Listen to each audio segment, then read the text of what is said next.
Hi, நம்ம mid நைட்டில் tea சாப்பிட போன இடம் தான் கரமாவில் இருக்கக்கூடிய காரசார ரெஸ்டாரண்ட். இது வந்து நம்மளுக்கு தெரிஞ்ச ஒரு 24 ரெஸ்டாரண்ட்டுங்க. இங்கே வந்து ஜிஞ்சர் டீ அவ்வளோ நல்லாயிருக்கும். நம்ம கேட்குற அளவுக்கு எக்ஸ்ட்ராவே போட்டு தருவாங்க. இந்த ஜிஞ்சர் டீ சாப்பிட்றதுங்க வந்திருக்கும். இவங்களோட இன்ஃப்ராஸ்ட்ரக்சர் பார்த்திங்கன்னா அவ்வளோ அருமையாக இருக்கும். ஏன்னா ஸ்மைலி ஃபேஸை ஃபுல்லாக கலெக்ட் பண்ணியிருப்பாங்க. சில்ட்ரன்ஸ்லேருந்து அடல்ட்ஸ் வரைக்கும் இருக்கக்கூடிய ஸ்மைலி ஃபேஸை கலெக்ட் பண்ணி அங்கே ஹேங் பண்ணியிருப்பாங்க. அது மட்டும் இல்லாமல் பல செலிபிரிட்டிஸை கூப்பிட்டு இவங்க வந்து என்டர்டெயின் பண்ணியிருக்காங்க. நம்ம ஈவன் ஐபிஎல் டீமுக்கு ஃபுட் ஸ்பான்சர் பண்ணியிருக்காங்க. அதெல்லாம் அவங்க வந்து அங்கே டிஸ்பிளே பண்ணியிருந்தாங்க. மாஸ்டர் நம்மளுக்கு டீ ப்ரிப்பேர் பண்ண ஆரம்பிச்சிட்டாரு. பண்ண டீ டைனிங் வந்துருச்சு.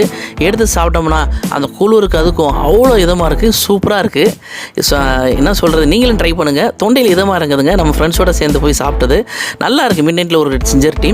அப்புறம் என்னதுங்க, நாங்கள் சொன்ன மாதிரி இவங்கள்ட்ட மற்ற டிஷ்ஷஸ் அவைலபிள் இருக்குது. நீங்கள் போய் ட்ரை பண்ணலாம். மெயினாக இவங்கள்ட்ட வந்து நல்லி நல்லாயிருக்கும். இங்கே பாருங்கள், திரும்பி அந்த ஸ்மைலி ஃபேஸ் அதை தான் திரும்பி எடுத்துக்கிட்டு இருந்தார் நம்ம கேமராமேன். அது அவ்வளோ அழகாக இருக்கும். நம்ம டீ சாப்பிட்டு கிளம்பியாச்சு. தேங்க்யூ ஃபார் வாட்சிங். பாய்.